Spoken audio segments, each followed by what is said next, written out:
मैं नहीं बोल रहा है, बाबा साहब की स्पीच और राइटिंग्स में लोहिया जी के लिखे हुए पत्र लगे हुए हैं, पत्र लेटर फोटो स्टेट लगी हुई है।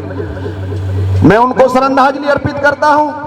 कुछ लोगों ने इन दोनों परिवारों को अलग अलग करने का काम किया और आपने देखा होगा कि मैं तो केवल 2 तारीख में पार्टी में शामिल हुआ, 15 तारीख को पार्टी का अधिकृत कार्यक्रम मिला और लगातार मैं पिछले 5-6 दिन से खास तौर से टारगेट करते हुए, क्योंकि जिन लोगों को मैं जोड़ना चाहता हूं, मैं जुड़ी जुड़ाई वोट के ऊपर राजनीति नहीं करना चाहता कि मैं काम करना चाहता हूं और ऐसे लोगों को लाना चाहता हूं जिनको जोड़ना बहुत बड़ी चुनौती है समाजवादी पार्टी के झंडे के नीचे लाना। तो आज और तमाम संतों और महापुरुषों के चरणों में श्रद्धा सुमन अर्पित करते हुए मैंने इन दोनों महापुरुषों के विषय में आपके सामने रखा, क्योंकि मैं जानता हूं कि साथियों जिस रास्ते पर मैं चल रहा हूं, जिसकी तरफ मैं जा रहा हूं, पिछले 30 साल के अंदर इन दोनों वर्गों के अंदर एक बहुत बड़ा मतभेद पैदा करने का, एक बहुत बड़ा षड्यंत्र करने का काम उत्तर प्रदेश में नहीं पूरे देश में हुआ। अगर ये षड्यंत्र इस देश में ना होता तो मान्यवर काशीराम 1996 में भारत के प्रधानमंत्री होते, काशीराम जी भी प्रधानमंत्री होते और एक दिन मुलायम सिंह नेताजी भी भारत के प्रधानमंत्री होते और इस देश के संविधान के अगर 50 पेज इन दोनों नेताओं के रहते हुए भारत में लागू हो जाते तो ये देश पूरी दुनिया में महाशक्ति बन जाता, पूरी दुनिया में सोने की चिड़िया बन जाता। जिन गद्दारों ने ये दूरियां पैदा की, अगर इतिहास के पन्नों में ले जाने का काम करूं तो बाबा साहब ने खुद अपनी कलम से लिखा है कि महाराष्ट्र के महारो और उत्तर भारत में जिसको हम चमार और जाटव बोलते हैं, ये जो दलितों की 1550 जातियां हैं, इनमें से डिफाइन किया कि अगर ये यादव और कुर्मियों के साथ और कुर्मी मेरे भाइयों, कुर्मी वही है जो पश्चिमी उत्तर प्रदेश में गुर्जर है, वही बरेली से आगे आगे कुर्मी है और वही गुजरात के अंदर पटेल है और वही महाराष्ट्र के अंदर मराठा है। खुद बाबा साहब ने कहा अगर चारों मिलकर के इस देश के 2 दर्जन जातियों को भी अपने साथ लेकर के राजनीति कर लो भारत में तो 5 साल की सरकार नहीं बल्कि लंबी अवधि का राज करोगे, हजारों साल भारत पर राज कर सकते हो, ये इतिहास है। अब दुश्मन इस बात को जानता था, इसलिए एक बहुत बड़ा राखी का षड्यंत्र हुआ। 96 में जब देवगौड़ा जी आए, मात्र 40 MP उनके पास थे, 8 MP उनके गठबंधन के थे और माननीय मुलायम सिंह जी, हरकिशन सुरजीत जी और चौटाला जी, इन सब की मदद से देवगौड़ा जी इस देश के प्रधानमंत्री बने। जबकि अगर सपा बसपा का गठबंधन ना टूटता, ये फर्जी राखियां ना बांधी जाती तो मान्यवर काशीराम साहब का नाम तय था। 1995 की फरवरी की इंडिया टुडे की किताब पढ़ लो, फ्रंट पेज पर छपा हुआ है कि ये काशी कौन है और सारी प्लानिंग लीक हो गई और ये सारा का सारा षड्यंत्र हो गया। नहीं तो मेरे भाइयों, ये गद्दार लोग जो किसानों की जमीनें छीन करके भारत को 300 साल पुराने उसमें ले जाना चाहते हैं जब हम लोग छान और झोंपड़ियों में रहते थे, यही तो सारा हो रहा है। ये उसी भारत की तो बात करते हैं जिसमें कूद कूद करके बोलते हैं कि हम नए भारत का निर्माण करेंगे। बाबा साहब कहते हैं ये जो बोलते हैं उसका उल्टा समझना। अगर ये कहते हैं हम नए भारत का निर्माण करेंगे तो ये जो जमीनों के 3 कृषि काले कानून है, ये जमीनें उन्हीं को देना चाहते हैं जिनके पास 300 साल पहले होती थी, जो खेतों की तरफ नहीं आते थे। खेत में गुजर काम करता था, जाट काम करता था, मुसलमान काम करता था, मेरा दलित भाई काम करता था, 36 जातियां खेतों में काम करती थी, लेकिन जिनके नाम खेत थे वो कभी खेतों की तरफ नहीं आते थे। ये दोबारा वो आज पूंजीपति हो गए। उन पूंजीपतियों को इस देश की खेती देना चाहते हैं। इसलिए हम कार्यक्रम कर रहे हैं कि तमाम किसान अपने हक की लड़ाई लड़ रहा है। दिल्ली में अभी आपने देखा होगा मुजफ्फरनगर में कितना जन सैलाब था, लेकिन ये जो मेरा मजदूर भाई है इसको पता ही नहीं है कि किसान जो लड़ाई लड़ रहा है वो पूरे भारत की लड़ाई लड़ रहा है, पूरे देश के मजदूरों की लड़ाई लड़ रहा है। चूंकि अगर MSP खत्म होगा तो सरकार की खरीदारी बंद होगी। अगर सरकार खरीदना बंद करेगी तो ये जो भारत में कश्मीर से लेकर कन्याकुमारी तक 2 रुपए किलो, 3 रुपए किलो, आज 80% लोग हैं, 80% ऑनलाइन है सारा डाटा, 80% लोग PDS के सिस्टम की जद में है। ये सारे के सारे इससे प्रभावित होंगे और ये इस तरह से खत्म हो जाएगा कि ये 1 साल बाद ही कहेंगे कि भाई गोदामों में गेहूं चावल नहीं है, अब हम आपको सब्सिडी देंगे। और सब्सिडी का हाल वो होगा, 1-1.5 साल सब्सिडी दे करके सब्सिडी इस तरह से साफ हो जाएगी जैसे आपने देखा होगा जब नरेंद्र मोदी सरकार भारत में आई तो सिलेंडर 330 रुपए का था और 400 रुपए का हुआ 200 रुपए सब्सिडी में भेजे, 600 का हुआ 300 सब्सिडी में भेजे, और आज सिलेंडर 900 से ऊपर है और सब्सिडी समाप्त हो गई है। इसी तरह से आपकी थाली में से गेहूं चावल और आपकी रोटी साफ करने का अभियान अंदर अंदर चल रहा है। आपके लिए जो लड़ रहे हैं उनका आपको पता नहीं है, और जो आपको बेचने का काम करते हैं वो आपके नेता बने हुए हैं। इसलिए मैंने सम्मानित आकिल मुर्तजा साहब पार्टी के जिला अध्यक्ष जी और तमाम नेताओं से ये गुजारिश की थी कि मैं इस कार्यक्रम की एक शुरुआत करना चाहता हूं। मैं इन दोनों लोगों को नजदीक लाना चाहता हूं। सम्मानित साथियों, आपको पता है कि आज तो पार्टी के जिम्मेदार लोग यहाँ बैठे हुए हैं। मैंने बिना नेताओं के भी कितने बड़े बड़े कार्यक्रम किए। जब मुख्यमंत्री थी मायावती जी और बस 20-20 गाड़ियां और 7-7 विधायक केवल यही दौड़ धूप करते थे कि वहां कोई ना जाए, तब भी सारे कार्यक्रम सफल हुए। लेकिन इस कार्यक्रम में मैं कुछ और दिखाना चाहता था। इस कार्यक्रम में सभी समाजों के लोग हैं, यहाँ 36 जातियों के समाज के भाई यहाँ मौजूद हैं। लेकिन मैं हाथ जोड़ से करके ईमानदारी से पूछना चाहता हूँ, हाथ उठवा करके, कि दलित समाज के कितने लोग इस कार्यक्रम में मौजूद हैं। मैं यही प्रयोग करना चाहता था, मैं यही दिखाना चाहता हूं कि हम और इन लोगों को समझा। और ये भी बता दो ईमानदारी से कि ये जो रास्ता है, एक तरफ आपकी रोटी साफ करने का, दूसरी तरफ जमीनें खत्म करके पूंजीपतियों को देने का, और तीसरी तरफ इससे भी बड़ा भयानक षड्यंत्र देश में चलना जा रहा है।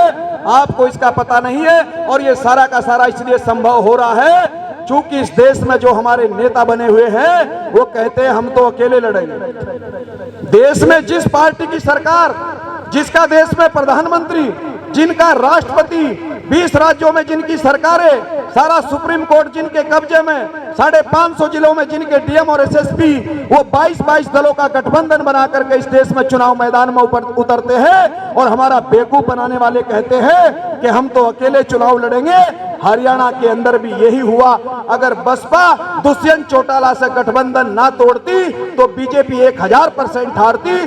दुष्यंत 10 सीटें जीत करके आज उप मुख्यमंत्री है। बहन जी ने गठबंधन किया था, लेकिन गठबंधन चुनाव से 1 महीने पहले तोड़ दिया। अगर गठबंधन ना तोड़ती तो चौटाला के पोते दुष्यंत 22 सीटों पर दूसरे नंबर पर 10 सीटें जीत करके लाए, सीटें 32 हो गई। और बहन जी, जब 2 महीने की पार्टी चौटाला के पोते दुष्यंत की 34 सीटों पर दूसरे नंबर पर रह सकती है, तो मेरे भाइयों, बहन जी की 40 साल पुरानी 35 सीटें आती नहीं हरियाणा के अंदर, लेकिन बहन जी ने बीजेपी को जीतने का मौका दिया और कहा हम तो अकेले लड़ेंगे। 1 महीने पहले गठबंधन तोड़ दिया। यही बिहार के अंदर हुआ और उत्तर प्रदेश में भी यही खतरा है। इसलिए मैं भले ही फिजिकल रूप से आज आपके बीच में हूं, 2 तारीख में आया हूं, लेकिन कुछ लोग जानते होंगे कि मैं 1 जनवरी 2017 से इस प्रयास में था कि किसी तरीके से मैं इस परिवार से जुड़ करके, जो ये मेरा समाज जिसको भटका रखा है गलत रास्ते पर, अब इस देश को बचाने का, किसान को बचाने का, मजदूर को बचाने का, जमीनों को बचाने का और अपने घर और मकान बचाने का केवल और केवल आखिरी रास्ता अखिलेश यादव और समाजवादी पार्टी है। इसके अलावा कोई रास्ता नहीं है भारत के अंदर, कोई दूसरा रास्ता इस देश में नहीं है। नहीं तो मेरे भाइयों, एक तरफ बसपा में हमारा वोट और दूसरी तरफ असपा में हमारा वोट। हमने उनको भी समझाने की बहुत कोशिश कर ली कि मिलकर के सब लोग चलो। जब देश का प्रधानमंत्री 22 दलों का गठबंधन करके चुनाव लड़ते हैं तो हम लोग इकट्ठे होकर के ये काम क्यों नहीं कर सकते।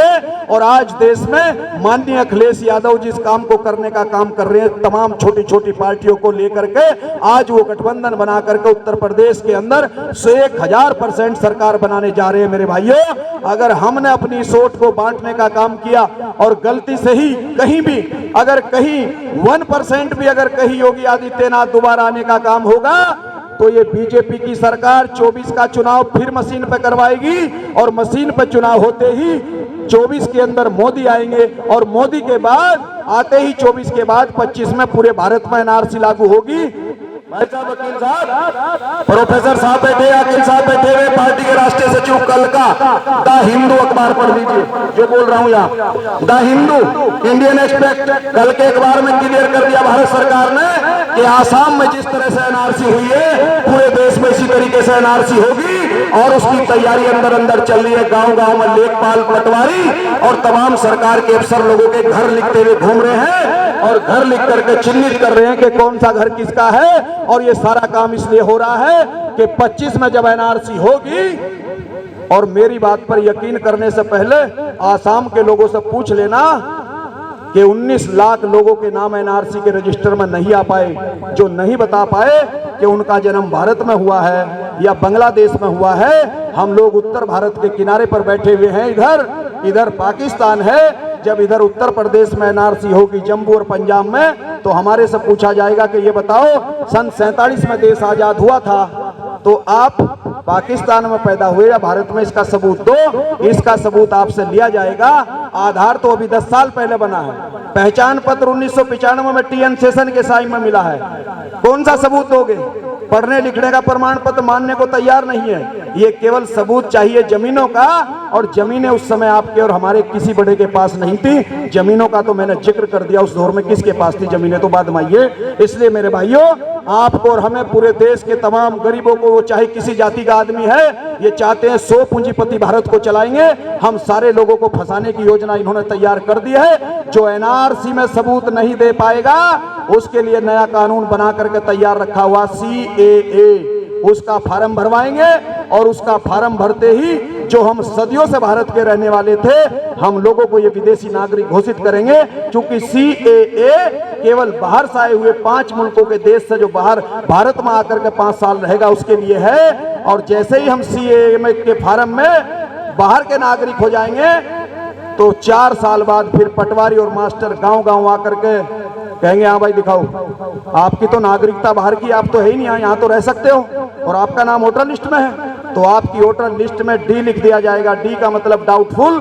इस तरह से एक तो ये चुनाव है 4 महीने बाद, 6 महीने बाद, एक 24 का है, उसके बाद देश में कोई चुनाव नहीं हो रहा। इसलिए खुद फैसला कर लो क्या होना चाहिए। कि गद्दारों के साथ रहोगे जो CBI के डर से तुम छिपा करके घर में बैठे हुए हो, या उनके साथ रहोगे जो गठबंधन करके आपको आजाद करवाना चाहते हैं। और ये जो CAA वाले जो हमें फंसाना चाहते हैं, इनको घर बिठाना चाहते हैं। उत्तर प्रदेश में माननीय अखिलेश यादव की सरकार होगी।